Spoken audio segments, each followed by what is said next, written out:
Tim Breuer. Jim Breuer. Jim Breuer. Jim Breuer. Jim Breuer. Hey, this is Jim Breuer.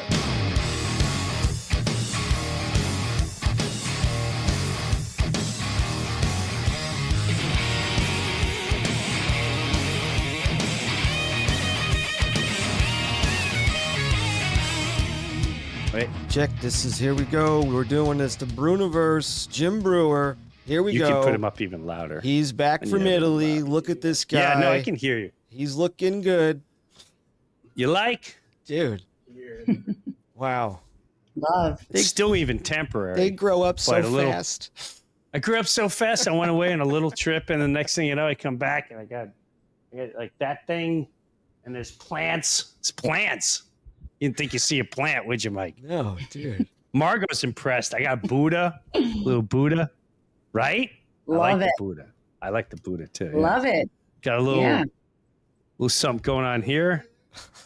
I think there's a water bottle. All right. Oh, that's someone else's water bottle. You know what song is stuck in my head? Do you know when it goes? This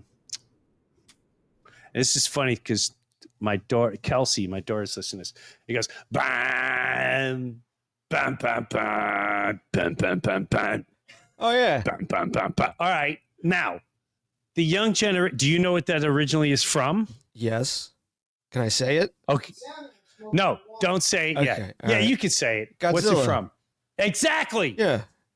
I grew up as a kid. You're watching Monster Week, and so I'm in my car, and I'm going through TikTok, whatever, and I see Godzilla, and in the car, I'm going dun dun dun dun dun dun dun dun, and she's going, "Oh, you know so and so?" I went, "No, dummy, that's Godzilla."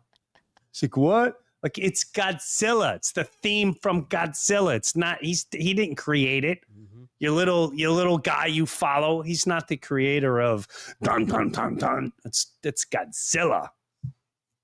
I keep looking at my background. Really, it's like when you move into a new house and you're oohing and ahhing over everything. Yeah. Yeah. It's Or at all least new. getting to know it all. Yeah, it's I new. love this. Yeah, I love all this. It's a good fit for you, man. Looks good. Have either one of you been to Italy? Did you go to Italy, Mike? I stopped in the airport for a layover. That don't count. I sent that little picture of you, and it said Salvatore. Someone's name in Salvatore. Wow. Yeah. Even though it's your first name, but I do think I'm ready to move to Italy. I'm not going to lie to you.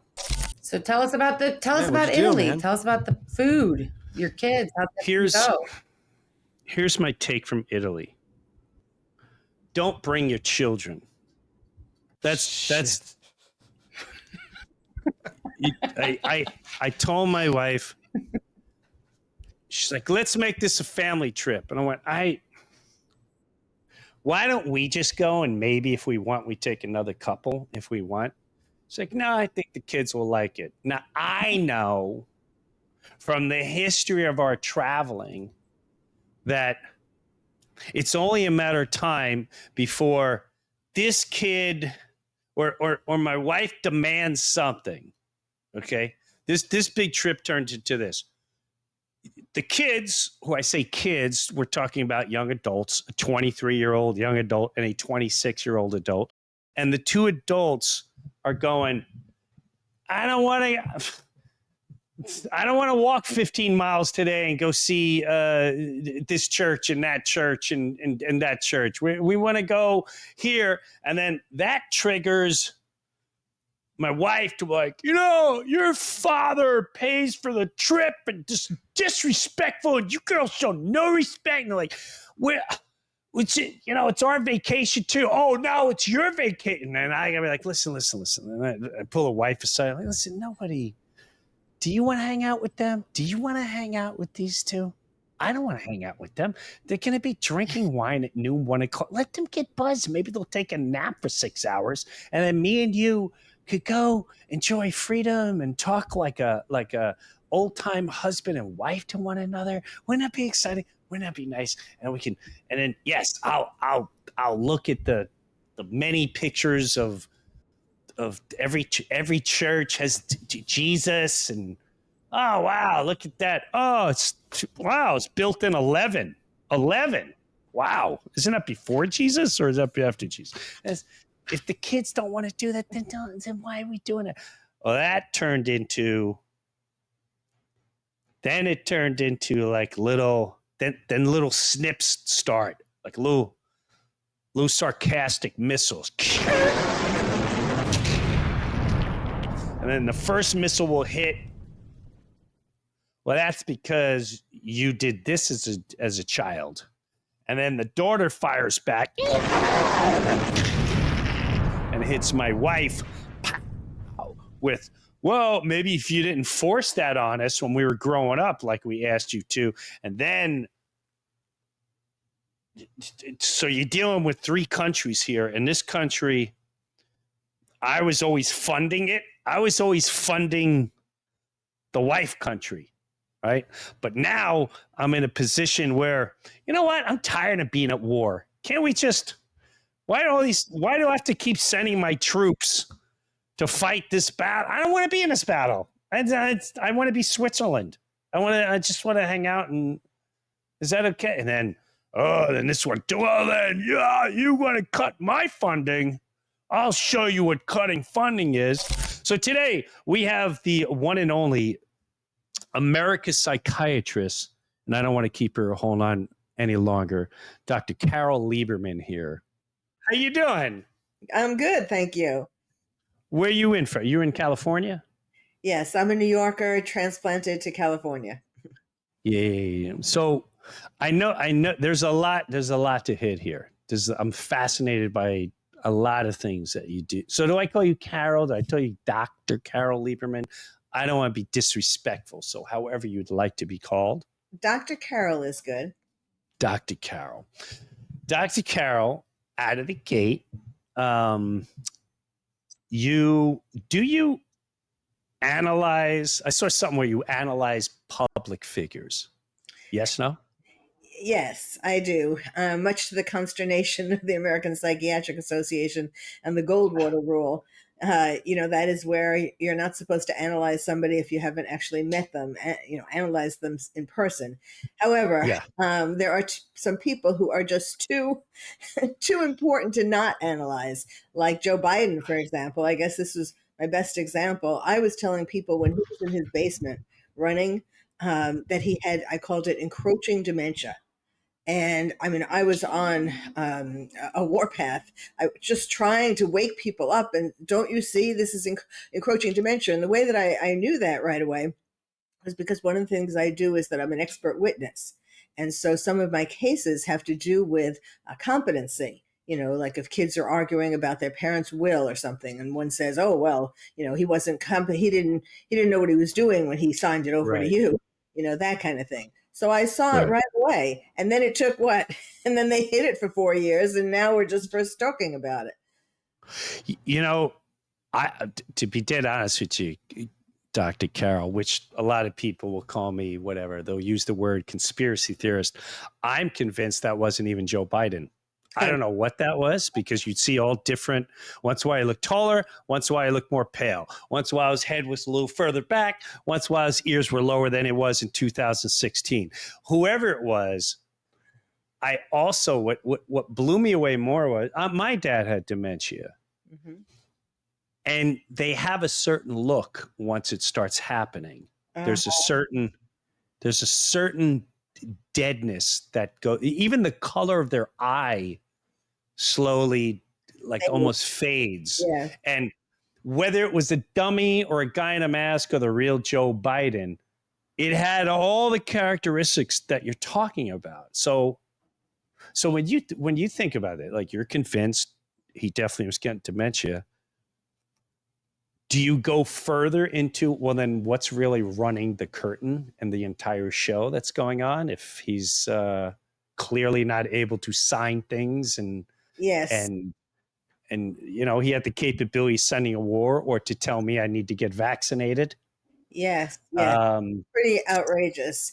And I think one of the worst things that he did was his horrendous pullout from Afghanistan. It was after that the world collapsed, because everybody saw, I mean, before they were thinking that he really didn't have all his marbles, but when he did that in such a horrendous way, a mixed up, convoluted kind of way, then people knew, other world leaders knew for sure that America was weak. And so that's when Russia invaded Ukraine. And that's when China started saber rattling, and just all the people, all our enemies thought, aha, it's now is the time to attack America.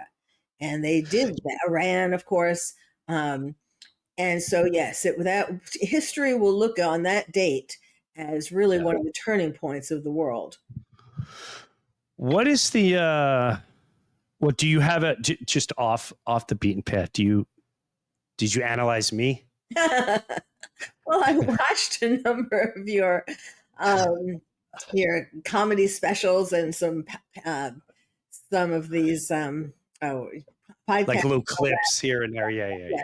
And I wasn't sure at first if we were going to be doing a comedy show like you do on stage, or whether we're having a conversation. So, but yes, it's very funny. All right. True. Well, I didn't know. I didn't know if you like. Not just funny, but true. You're saying the things. You're saying the words out loud that people are afraid to say. Yeah, I think we reached that point about 5 years ago. It's like you're either going to say it or you're not going to say it. And if you do say it and there's pushback, well, then you're on to something. Out of all the things that you're involved in, I mean, I saw something with helping children deal with terrorism. What can you explain more of that? Like, who specifically is these specific children? Are these from a specific region? Is that here? Where is that mostly done?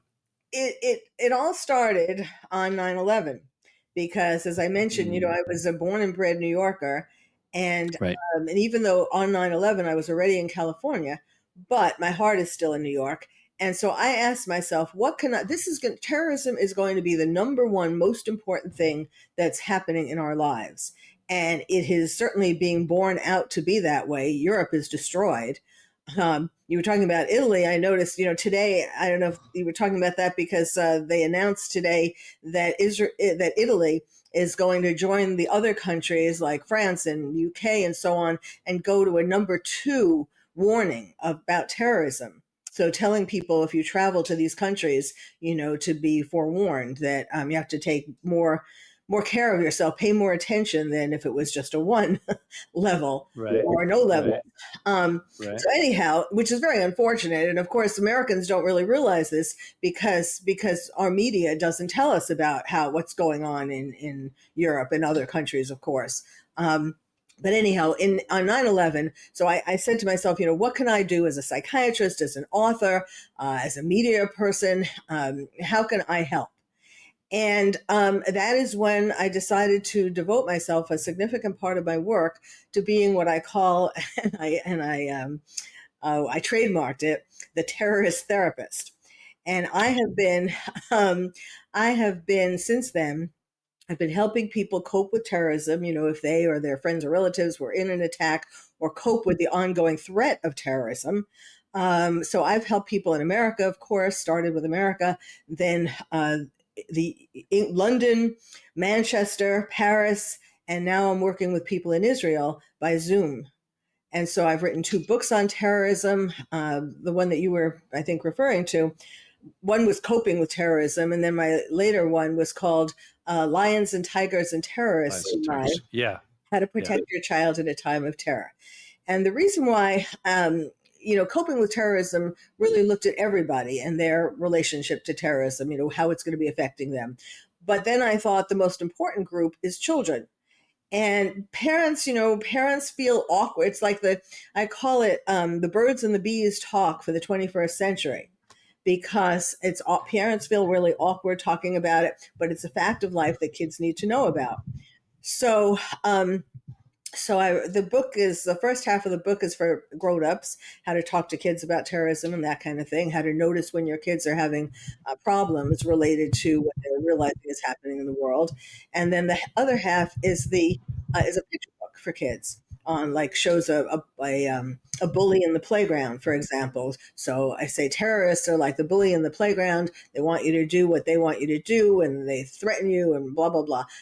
I mean, I wrote it more literary than I'm saying it now, but and I have all the key parts of about terrorism, even saying, that they want you to believe in their religion, and but they tell you that their God is the only or the best God, and but how could this be good if they want to kill you? Blah blah. I mean, I'm saying it took me a long time to write this book with very careful words that wouldn't frighten children, but would be truthful about terrorism. So, like, it has the Boston Marathon bombing and the underwear bombing and everything, and then also have for the parents section what to do with your kids to raise them so that they're more resilient, and in the kids section what kids can do for themselves to try to feel more powerful against terrorism.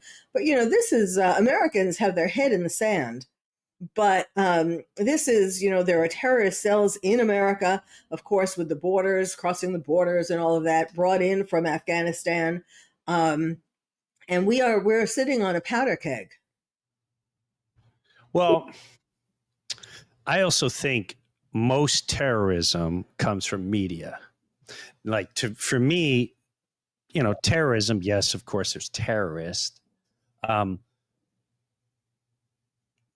But I think media is by far the biggest terrorist of all humanity. Would you agree to that? Or I know what you're saying, just that they scare us in general, that they have agendas and some media. Well, let me just give you an example. After 9/11, media, we were shoved down our throat that Iraq has weapons of mass destruction. They terrorized us, our own media, the world media. And then what happened? They didn't have it. So they lied through their teeth. That's terrorism. They terrorized our children. They terrorized the people of Iraq. They terrorized everyone involved. And that was what from our own country. That was from our own journalists. That was from our own networks. That was the owner of our networks. That was the journalists that live in our country. That is pure human terrorism, if you ask me. Do you ever look into that stuff? Well, I mean, Iran does have weapons. How do we know that, though? Who says that, though? Who says Iran has weapons? Well, I'm just curious. We unfortunately gave them billions of dollars. Right now, I mean, I do a podcast. But we give. I know that, but we give Ukraine billions, and we give Israel billions. Do they also have weapons, and are they capable of destroying the world? Well, just a question. Israel isn't telling, and neither am I. But right. But when Obama was president, he was the biggest BFF of terrorists that we have ever had as a president. Yeah. And it's not I agree. coincidence that it's that his name. I mean, again, when kids, if there are kids in the future and they look back and they read history books and they're going to say, we didn't realize that a guy named Obama was a terrorist. I mean, come on. And I know that's being simplistic and all of that, but Obama went to madrasas for years where they teach the kids to become terrorists. And so, and then, giving these billions and all of that. I mean, I think it depends on which media you're talking about, but I think a lot of media, all of it. Okay. Well, I think a lot of media don't warn us enough, that, I mean, sometimes, yes, sometimes if it bleeds, it leads. So sometimes, yes, it is extra specially violent or scary. I agree with that. But at the same time, Americans have managed to put their head in the sand and not really pay attention to all of this. Yeah, I agree with that. But I also feel that we're also told not to ask a lot of questions. And if we start getting on a certain line, you clearly see the pattern where they start using names for you to look away. Oh, you're a this, or you're a that, or you're a this, or you're a that. And how dare you say, so what you're saying is XYZ. So I'm a big advocate of probably our biggest liars and the biggest pushers and the hiders of it all is our own media, including the last couple of years. I mean, they terrorized us with COVID. They terrorized us with, they're terrorizing us with war. They're terrorizing with Ukraine. They're terrorizing. And at the end of the day, it's like, I would like to, and Obama, yes, I agree with you on Obama, but Bush was just as bad. Bush is just, he had to be creating cells. Anyone that sends that many innocent human beings to go get slaughtered over a lie is a mass terrorist. I mean, he's responsible for a lot of death. But, and I don't mean to, you know, I get touchy with certain stuff and certain words. You know, I even did my history. When you look at Iran, has Iran ever invaded anyone? Because I remember, if you just look at the movie Argo, Yeah. we took out their leader. We did, not Iran, not the other world leaders. We took them out, and then we replaced who we want in there, and then the hostage situation started, and blah blah blah. It's like, so who was? I didn't understand. When I was a kid, I was like, we need to kill Iran. And don't you feel every couple of years there's a new boogeyman? North Korea is going to kill us. Russia's going to kill us. Yes. This one's going to kill us. They all do want to kill us. But you know, But they haven't. But But wait, they haven't. Iran, You know what I mean? Iran. Yes, let's go with Iran. Sure. Iran uses proxies for war. I mean, Hamas, for the best example right now, Houthis also for that matter, but Hamas, you know, it attacked Israel through Hamas, and Israel is just the canary in the coal mine. You know, Israel, yes, they say, they teach in the madrasas, you have to destroy Israel and kill Jews, but that is only the first step. After that, you have to take over the whole world, and you have to kill everybody who is a non-believer. So, well, I understand that to a degree, but at the same time, like the iffy waters now, the general consensus is Israel's going way too far, and they've gone too far. I have no comment on that, but people are saying it's sort of like this. Okay, so if Hamas, because the excuse for killing sometimes is like, well, they use innocent people. They hide in the hospitals. They hide in the schools, right? That's usually some of the things why. So if we have a mass shooting in America in a school, do we bomb the whole school? Or do we send in our special forces to take out those people that are putting all those innocent people in trial? Because the way I see it, probably Israel is the most far tech brilliant. They're involved in our government. They're involved in media, worldwide media. So you're always going to get their perspective. But when it comes to the boundaries they're pushing, well, no, wait. I get confused. I get confused with some of that. So you know why? Because the media is listening to Hamas. And Hamas is putting that narrative across that it's, you know, big bad Israel that's doing all these horrible things. You know, Netanyahu was giving a press conference. This is a few months ago, and he was explaining. It was a press conference in Israel for, you know, I guess the world's media or whoever was watching. Sure. And explaining how in the past, when they didn't take out more of the terrorists, more of Hamas in particular, you know, they made peace. I mean, Israel keeps giving up land for peace. And the terrorists, you know, are only kidding. I mean, the Prophet Muhammad said war is deceit. But Israel kept believing, okay, or wanted to believe, you know, well, if we give this part of Israel away and this part of Israel, they'll have peace and it'll be okay. And it's never okay because because they don't want a particular part. I mean, that's not enough. They want to demolish Israel altogether. So he's saying, you know, we can't keep giving away pieces and more pieces of Israel. We have to take a stronger stand. And I agree with that. So the stronger stand is wipe them out. I'm just a question. Wipe all of them out? Kids, children, wives, everybody? Well, Israel doesn't want. Honest question. Yes, it's not whether they want it. Is that the mission? That's what I'm asking. I mean, I don't want to speak, more for Israel about their specific mission, but yes, I mean, they're realizing that the place that is called the Gaza Strip, that you can't really have terrorists continuing to live on the Gaza Strip, because even, it's a complex situation, because a lot of the people, the, so-called Palestinians in the Gaza Strip, when October 7th happened, they cheered. Okay. Um, but not all of them. So, and none of the other countries in the Middle East want to take these so-called Palestinians, want to take the people from the Gaza Strip. So why is that? They know. I understand that. I totally understand. I totally understand that perspective. I always look at it as this. If I'm, would you say Israel is probably the most high-tech security, one of the most advanced in the world? Yes, I think so. Okay. What blows my mind is how, with all the money they get, how they missed that October 7th. How do you miss? Are you really that lackadaisical? Are you that blows my mind that no one turned at Netanyahu and go, hey man, you're getting billions of dollars from America.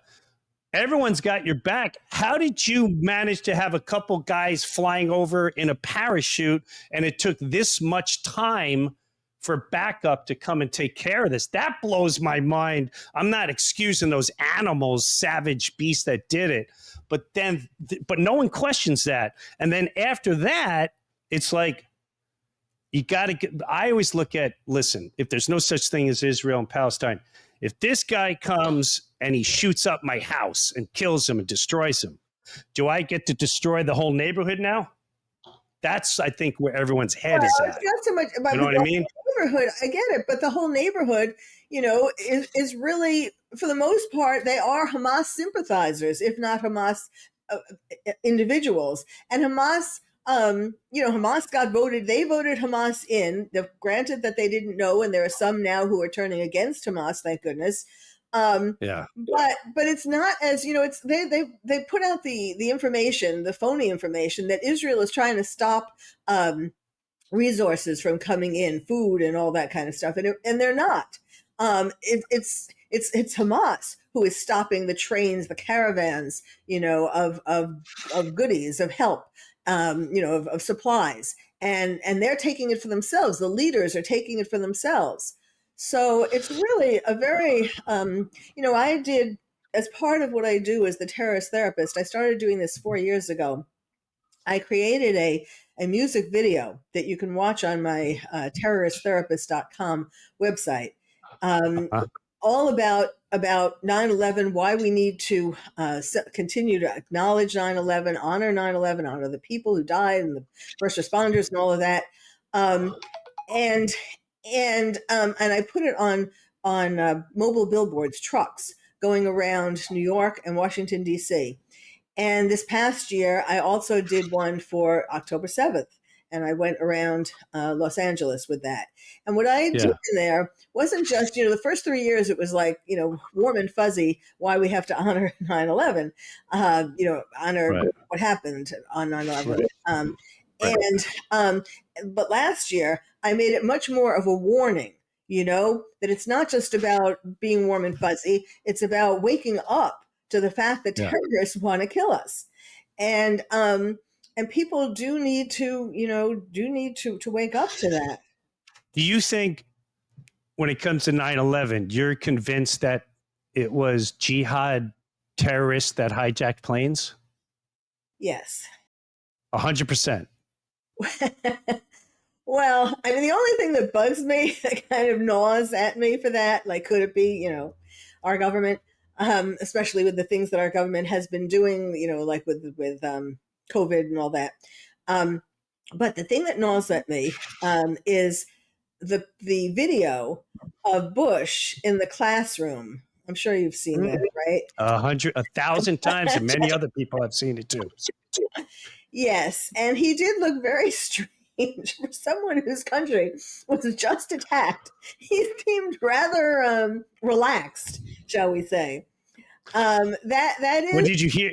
Did you hear the words that they were saying in that classroom? I'm trying to remember. Steal, plane, hit. It Uh-huh. was bizarre. It was very bizarre. See, but that's where I go. That's where, and I'm a strong believer. There's no way that happened. There's no way the towers went blah blah blah blah blah blah blah. You know, the whole narrative that it just, you know, the fire's up here, and by a miracle, they perfectly came flat down, and you know, so the excuses on that is, well, the fuel was so hot, right? That's the fuel is so hot, and I ask people, okay, so if the fuel is that hot, what about the people that were in the big holes flashing their shirts for help?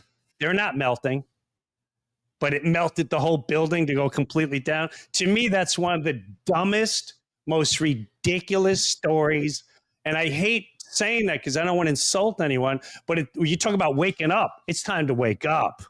Well, That was it. And then 7 goes, and then terrorist. We need to get the terrorist. Well, who are the terrorists? You know what I mean? well, okay, but you know, the thing is, I mean, I'm not a physicist. I can't really comment on the burning building. You got common sense. You got common sense. Yes. You ever play that game? You ever play that game? What's that game when you put the stick, the little boards, and they go here and you pull one out at a time, and you're trying to. Okay. Come on. But here's the thing. The fact is that there are terrorists who for 1,000 years have been planning on and doing things, you know, trying to take over. And so we Yes. are in danger, regardless of, you know, how much what was what on 9/11. And Sure. I do, you know, aside from Bush looking kind of weird, um, I do still believe that was terrorists. But Okay. in any case, we need to be awake for that because they're still coming. I mean, you know, online, even though our media doesn't talk much about what's happening in Europe from terrorists, you can find it online, and Yeah. they are, and Macron refuses to acknowledge. I mean, there are so many terrorists. I believe the Eiffel Tower. The burning of the Eiffel Tower was a terrorist attack, and there's, you know, they cover it over every time there's an attack that really is a terrorist. They pretend it's something else. I don't mean just France. I mean people in general. Oh no, we're, you know, even with the current attack in where was that in the UK in it just happened in anyhow there was a ramming attack. Okay. And you know, a crowd or something. Right. And they're not, Okay. denying that it was terrorism. Well, you know, I don't know enough yet because they hide the things about the person who did it to say for sure whether I think it was terrorism. But ramming attacks, just like we had in New Orleans, that is a typical kind of attack that terrorists do. So, Yeah. you know, and they're saying right away before they even know anything about the man who was driving the car, oh, it's, you know, it wasn't a terrorist attack. So, Right. so, you know, that has to change. Right. So you're a big advocate of just preparing. How do you prepare a kid? I mean, you just honest? Like, what do you do? Yes, it starts with explaining to them what terrorism is, and explaining to them, you know, what have been terror attacks. I mean, even I talk about the cartoon in France, you know, the Mohammed cartoon that they did in the magazine and all that, to just let kids know these kinds of things happen. The underwear bomber, I try to put some levity in it. Can you imagine that? Putting a bomb in your underwear, I say something like that. You know, and then give them things to do to, you know, to get stronger, to be physically stronger, I also say that they should not judge a person by how they look. That you know, I have a little picture of a Muslim girl with a teddy bear. You know, not all Muslims are terrorists, and not all terrorists are Muslim. However, Muslims don't really speak out very much against these terror attacks. But anyhow, they just need to know knowledge. You know, it's just like what I was saying, like teaching them about sex, teaching them about the birds and the bees. You know, parents don't do that, and then kids find out in very unfortunate ways. it seems like, if I'm hearing this correctly, for the most part, in your mind, and I don't want to put words in your mouth, that basically Muslims are mostly terrorists. Not all Muslims, but they're the ones that pull off most terrorism. Most Am I right for analyzing that from you? That is true. Yes. You would take that over America? You would take that over media? Oh, well, I'm not really I mean, it's kind of apples and oranges. We have problems on lots of fronts. No, I understand. I understand, but I think I'm not sure I can back that mostly terrorism is from Muslims. That I can't back. I think terrorism comes from a lot of sources that we don't know about. And even when it comes to media, and you say like certain people are saying that, Hamas is controlling the media. I live in America. I know who owns all the media networks, and they're not Hamas and they're not Muslim. Well, I know who, but you know what I mean? BBC and all that. That's what I'm saying. I'm like, but there's certain things I like peeling the onion away to just keep asking questions and see where it goes. You know what I mean? I'm not saying that Muslims are being terrorists through the media. I'm saying, I think what I was saying before. No. Yeah. You were saying Hamas is controlling the media at one point in the back, and like they're telling everyone that Israel's being, you know what I mean? Right. I was saying that Hamas is giving out media bulletins, media pitches, whatever. Right. To say that Israel, it's all Israel's fault. Israel's the bad. Yeah. But I'm not. But we have lots of things that we need to be worried about. That and to be guarded about. And when I started to become the terrorist therapist right after 9/11, I didn't really know anything about terrorism on 9/11. Yeah. And so I went to all different kinds of conferences and so on, and learned from the people who at that point really were very knowledgeable about it.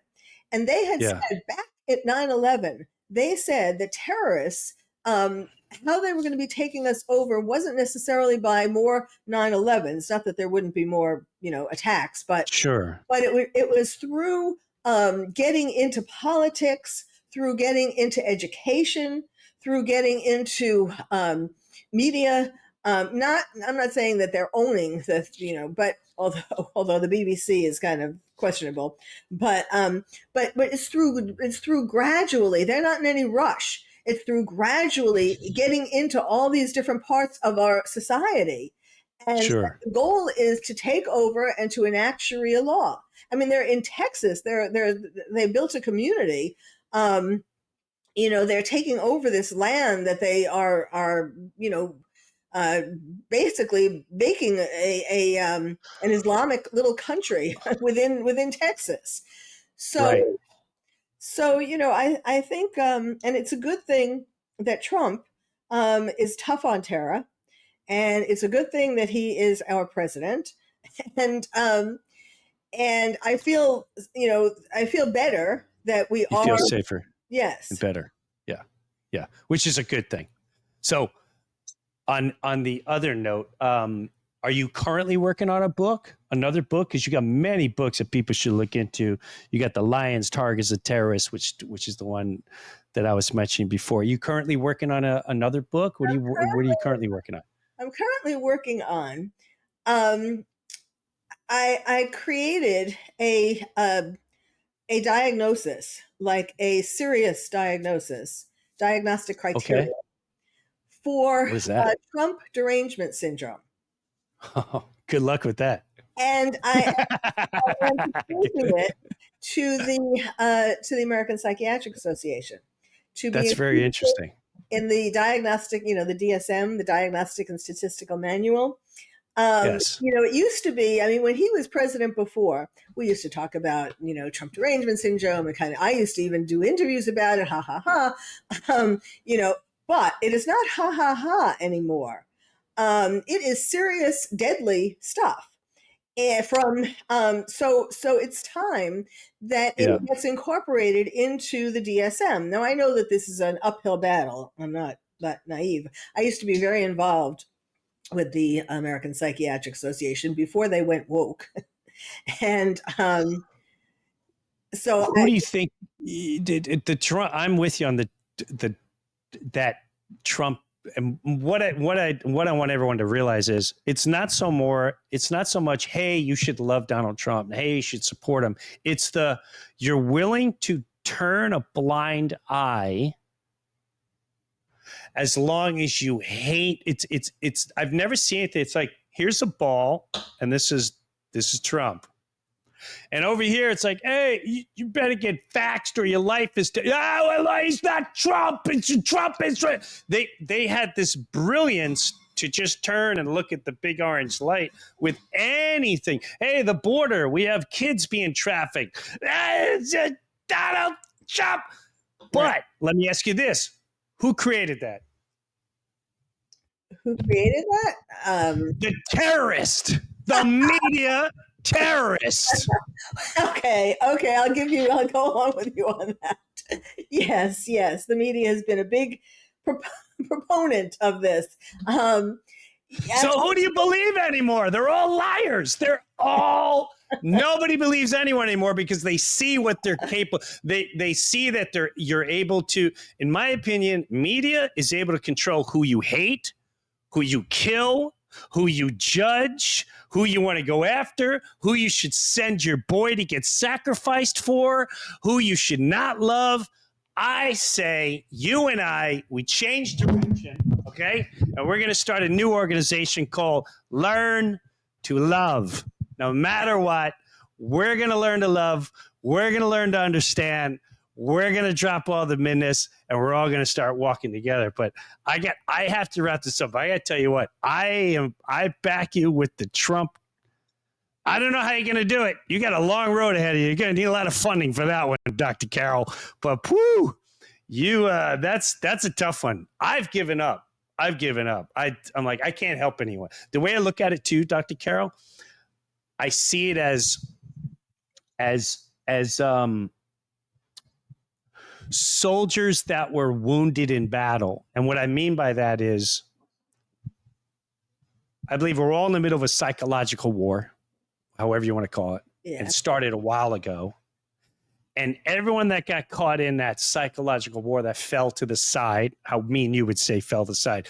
They hate this person. They don't know their gender anymore. They don't know. To me, that's all casualties of war.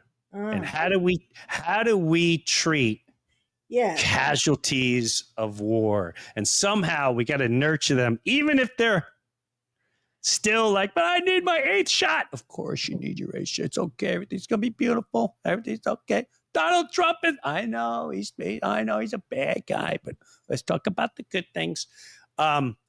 If you never need any help, let me know. I might be able to help you with that. I don't know how. I would love your help. Absolutely. This is a big war. I've divided it into mild, moderate, and severe cases. Yes. And, I have symptoms for each. And my goal also is not just to get it in for the sake of getting it in, get it recognized, but the DSM is used for, first of all, for people in the mental health profession to be able to be on the same page. Okay. So with the, classification of diagnosis and all that, but it's also used by insurance companies to decide what they're going to pay for treatment. So if I can get this into the DSM, theoretically, insurance companies, people who decide they want to get help, the insurance companies would have a code to be able to pay for the treatment. Got it. It's, not all, first you have to get the people to want help. And that's one of the problems. But, marriages are being broken up. Families are being broken up because of all of this. People are losing their jobs. There are serious consequences. So at some point, some people might well want to get treatment. Yeah. Well, we can only hope, Dr. Carole. We can only hope. I can't thank you enough. You're a pleasant human being. You're a brilliant human being, absolutely brilliant. And I really enjoyed talking with you today. I know I press some buttons and I go, but at the end of the day, I wish you nothing but love and laughter. I really do. Dr. Carole Lieberman, thank you for coming on today. Thank you. I enjoyed it immensely. Have a good one, sweetie. Take care. Dr. Carole Lieberman, everyone, helping the world with terrorism. You know, in a way, again, I respect what I totally respect she's doing. I think we need to start really wouldn't it be amazing if we took, and I've said this before, all the energy in the world that we look at, Iran's the bad guy. These people are the bad guy. We need to do this and we need to do that. Wouldn't it be amazing if we took all that energy and we started going, how beautiful is this? Why don't we try talking? Why don't we try having some sessions with a couple Israelis and Palestinians instead of getting it from the news? Let's sit down some Palestinians. Let's sit down some Israelis. And just let's see what that turns into. No politicians, no government officials, no nobody from that world, just people. I truly believe in people. I believe in people 1,000%. As long as you get rid of media, government needs to take a lot of their chains off. It was Bob Marley who said, all governments are illegal. That's a powerful statement. I didn't really understand it till I got older. But at the end of the day, people, whether it's a conflict or whatever, why are we getting involved with what the media is talking about, what our government is talking about? They're not the ones taking care of our kids or picking our kids up at the school. They're not the ones taking care of your grandmother who now has dementia. No, from government showing up from that, but they'll press you to go fight over here and send money there. I'm telling you, trust in people, and anyone you hate, just try a smile. Start with a smile. Not everyone's a good person. Some people have been scarred and something horrible happened to them. But at the end of the day, I do trust people without all the hoopla around it. And I think without all the noise, we can accomplish a lot. To me, that's the Great Awakening. We'll see you next time at the Breuniverse. Thanks for hanging out today.